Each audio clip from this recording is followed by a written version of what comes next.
Oi pessoal, tudo bem? Estamos de volta aqui no canal Brasil Cultura Indígena. Primeiramente agradecendo a você que tem curtido e tem compartilhado nossos vídeos e a você que se inscreveu no nosso canal. Pois só com esse apoio, com essa força, a gente vai poder crescer, divulgando cada vez mais a cultura indígena no Brasil. Hoje eu quero falar para vocês sobre a minha exposição fotográfica, O Canto dos Paracanã, que mostra o dia a dia dos índios Paracanã lá na Amazônia, nas suas aldeias, no período que eu convivi com eles. Essa exposição é muito interessante, que ela pode ser feita tanto em galerias de arte como em escolas e universidades.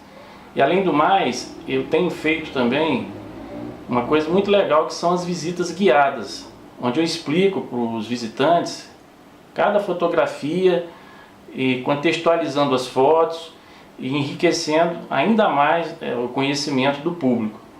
Essa exposição já foi feita em várias unidades do SESC e em escolas, universidades e centros culturais do estado do Rio de Janeiro. Na sequência, a gente vai mostrar o vídeo da exposição fotográfica O Canto dos Paracanã, que foi realizado no último mês de maio aqui em Volta Redonda, na Galeria de Arte Cílio Bastos.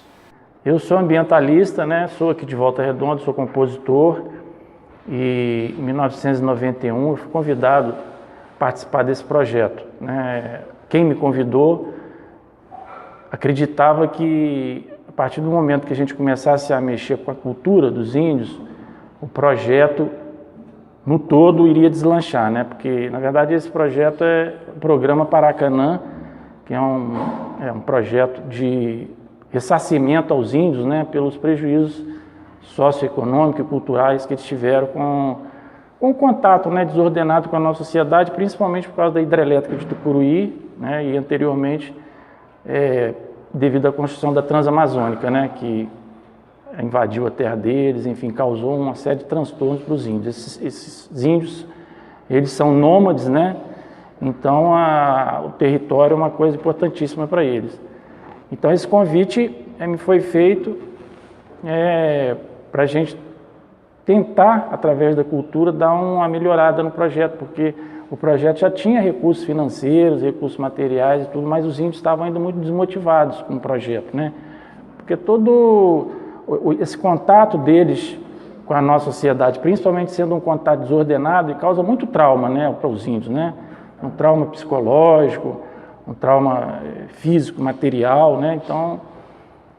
E felizmente, com a minha ida para lá, até que está dizendo no banner aqui, quando eu fui para lá não sabia muito bem como é que eu ia, o que seria o resultado disso, De repente você está indo para a Amazônia, para uma aldeia indígena, ainda mais com o seu violão, quer dizer, muitas dúvidas pairaram a minha mente, mas felizmente, a partir do momento que eu cheguei lá, exatamente talvez por causa do violão, que as coisas até aconteceram melhor, E o projeto hoje continua, ainda, porque é um projeto de longo prazo, é financiado pela Eletronorte e em convênio com a FUNAI. Só que agora a situação dos índios é um pouco mais delicada, devido ao avanço mesmo, das frentes progressistas, tanto a questão dos fazendeiros como dos madeireiros. Agora mesmo eles estão asfaltando uma parte da rodovia Transamazônica que passa perto de uma das aldeias. Isso está causando um contato novamente desordenado. Então, assim, a situação deles agora, quando eu saí de lá em 96, eles estavam numa situação muito assim boa, porque a escola estava consolidada, Eu participei diretamente do projeto de elaboração e de implantação do projeto da escola indígena, Apesar de eu não ser pedagogo ou ser educador de carreira, mas através da cultura e em parceria também com os índios, a gente conseguiu estruturar esse projeto de educação indígena. Então o foco todo do trabalho era a escola, A partir da escola que tudo acontecia dentro do projeto. Então, quando eu saí de lá, a situação deles era uma situação boa, porque a escola estava funcionando bem, eles estavam muito bem preservados. Agora, com essa nova realidade, de proximidade, com a nossa sociedade novamente e com o governo que a gente tem hoje, que é um governo ilegítimo, e que não tem demonstrado preocupação nenhuma, não só com os índios, mas com a sociedade brasileira de uma maneira geral. Então a gente fica preocupado, porque De repente, todo um trabalho que foi feito aí de 20, 30, 40 anos pode vir a ser jogado no lixo devido à negligência, né, de pessoas que se dizem governantes, mas na verdade nós sabemos que não são governantes, né? Bom, aqui é um índio fabricando farinha, né? Inclusive esse índio era um dos líderes lá na época, eu não sei se ele ainda está vivo, porque isso foi em 1993, por aí, né? Já era um índio de uma certa idade. Apesar deles viverem muito, né? Porque eles têm muita saúde muito boa. Eles não vivem muito, porque eles têm uma alimentação saudável, né? O consumo de sal e açúcar também é quase que zero. Eles fazem muito exercício, porque andam muito, né? Desde criança, pequenas crianças já andam muito, então eles têm uma saúde muito boa. Para você ter uma ideia, na minha época lá tinha um índio, lá que era inclusive um cacique também de uma outra aldeia, que já tinha próximo de 90 anos e ele ainda era fértil ainda estava tendo filho. Porque a sociedade Paracanã,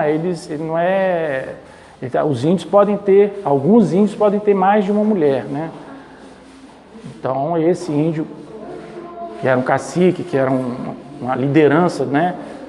E ele tinha 3 mulheres, então ele tinha a mulher dele, que era mais velha, que era talvez a primeira esposa, né? Normalmente eles têm uma segunda de uma idade intermediária e tem uma mais nova. Mas isso não é uma coisa bagunçada, né? Como seria na nossa sociedade. Isso tem tudo um porquê na estrutura social deles, né? Quem somos nós para concordar ou discordar? Nós temos que respeitar, né? Então aqui ele fabricando farinha de maneira bem artesanal, né? Tá vendo? Aqui é o tipiti, não sei se vocês conhecem, que é um instrumento assim grande, totalmente de palha, onde depois para eles tirarem a água, né? Porque o processo mais ou menos de fabricação da farinha, vocês conhecem? Alguém tem ideia de como que é fabricada a farinha? Não a farinha industrial, estou dizendo a farinha artesanal, né?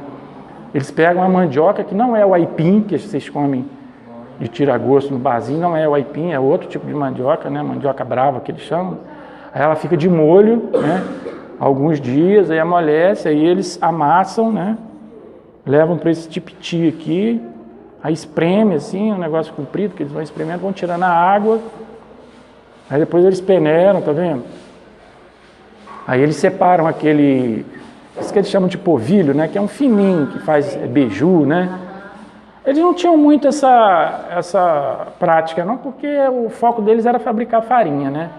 Aí isso aqui era uma coisa bem artesanal que ele fazia, mas os índios depois do contato com o branco, os próprios brancos fizeram um tacho assim enorme para eles, sabe, de metal, e aí eles apoiavam aquilo, faziam um fogo embaixo, então eles fabricavam a farinha em uma quantidade maior, né? Mas sempre para eles, né?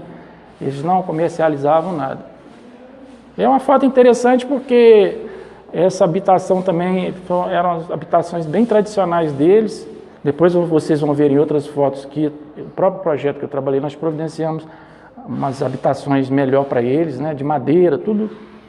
Mas essas habitações eram muito frágeis, né? Porque como eles eram nômades, né? Então eles não tinham muita preocupação com moradia. A FUNAI, quando contactou, a FUNAI, para não ficar andando atrás deles, eles deveriam andar atrás dos índios, né? Mas a FUNAI, para ficar mais cômodo o trabalho, ele fixou eles em 2 aldeias. Então isso alterou totalmente o modo de vida deles, né? Porque eles eram nômades, né? Aí passa a viver de maneira fixa num determinado local, isso altera muito, né? Altera quase que tudo, né? E aí depois, como eles ficaram fixos, essas habitações depois chovia e ficava muito úmido, eles tinham problemas às vezes de pneumonia ou de muita gripe, porque quando eles eram nômades era tudo diferente. Eles ficavam ali, daqui a pouco eles iam para outro lugar, construir uma outra casa, né? Mas se você fixou, você tem que ter uma habitação de melhor qualidade, né? Aqui é o Vavá, né? Chamava lá na época o Vavá, que era um jovem, uma liderança jovem ainda da aldeia, e era um dos interlocutores também, né? Porque alguns índios mais jovens, eles já sabiam falar um pouco português, né? E antes da gente ir para lá, tiveram outras experiências com educação, mas que não deram muito certo também porque não respeitou muito a tradição dos índios, né? Mas sempre fica algum resultado. Então os índios que naquela época tinham essa faixa etária, aí de 18, 20 anos, eles sabiam falar, entendiam melhor o português, então eles faziam a ponte, né, entre a gente e os índios mais velhos que sabiam menos o português. E o Vavá era muito simpático, assim, muito inteligente, sabe? Sempre acompanhava a gente, sempre sempre assim muito disposto a ajudar mesmo, porque eu acho que ele entendia, né, melhor a importância nossa ali, né, que a gente estava ali para tentar ajudá-los, tirá-los de uma situação de risco, né? E às vezes os mais velhos não entendiam direito, e os mais jovens, eles, quando percebiam também que o profissional, no caso eu, tinha uma boa intenção, estava fazendo um trabalho sério, aí eles ajudavam, eles colaboravam bastante. Não esqueça de dar o seu like, compartilhar e se inscreva no canal. Um grande abraço e até a próxima.